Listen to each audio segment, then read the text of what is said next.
माझ्या भाषणाचा विषय मी नेहरू बोलतो। आज मराठी विषयाचा ऑनलाईन क्लास झाला। टीचरने आम्हाला आमची शाळा कविता शिकवली। शाळा आमची आहे किती छान, शाळा आमची आहे किती छान, आणि आम्ही रोज शाळेत येणार, खेळ गाणी गोष्टींमध्ये रमणार, अभ्यासही इथेच करणार। पण शाळेत जाणार कसे विचार करता करता झोप लागली। एवढ्यात अन्वी हा काहीताच दचकून जागी झाला।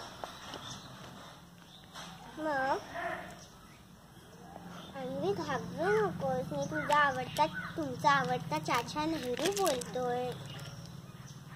स्वतंत्र भारताचा पहिला पंतप्रधान पंडित जवाहरलाल मोतीलाल नेहरू।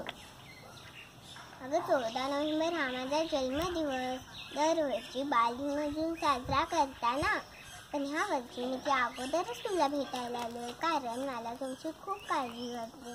कारण हा कोरोनाच्या भिंतींच्या बंदिस्त झाले तुमचं बालपण। मला कळते तुमची शाळा बंद आहे, तुम्हाला मैदानावर खेळता येत नाही, मित्रांशी गप्पा गोष्टी करता येत नाही, आणि अभ्यासात मनही लागत नाही।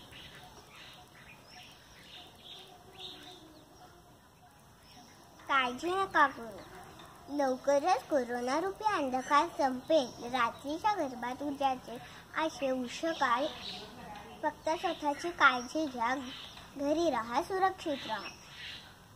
जसं तुमचं लॉकडाऊन तसं स्वतंत्र पूर्वी काळातील माझा लॉकडाऊन। महात्मा गांधींच्या विचारांनी प्रभावित झालो, असहकार आंदोलनात सहभागी झालो आणि तुरुंगवास घडला। तुरुंगवास म्हणजेच माझ्यासाठी लॉकडाऊन। पण मी नाराज व निराश झालो नाही। वाचन केलं, लेखन केलं, चिंतन केलं, माझ्या आत्मचरित्र डिस्कव्हरी ऑफ इंडिया पुस्तके लिहिली। तुम्ही पण ह्या लॉकडाऊनच्या काळात छान छान गोष्टीची पुस्तके वाचा, अक्षर सुधारण्यासाठी लेखन करा, चित्रे काढा, चित्रे रंगवा, टाका व वस्तूंपासून सुंदर वस्तू बनवा, कागदकाम ओलाव्याचं खूप काही करता येईल।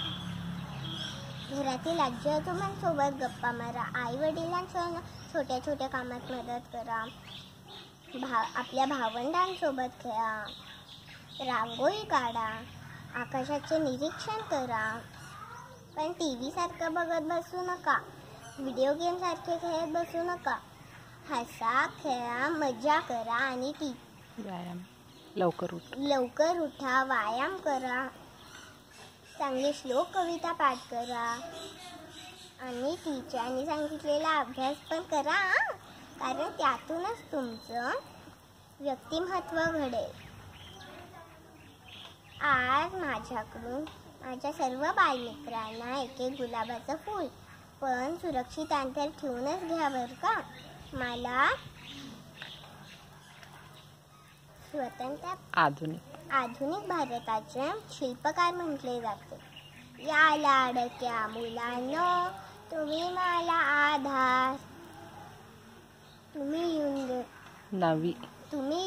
नवी युगाचे, तुम्हीच शिल्पकार। धन्यवाद।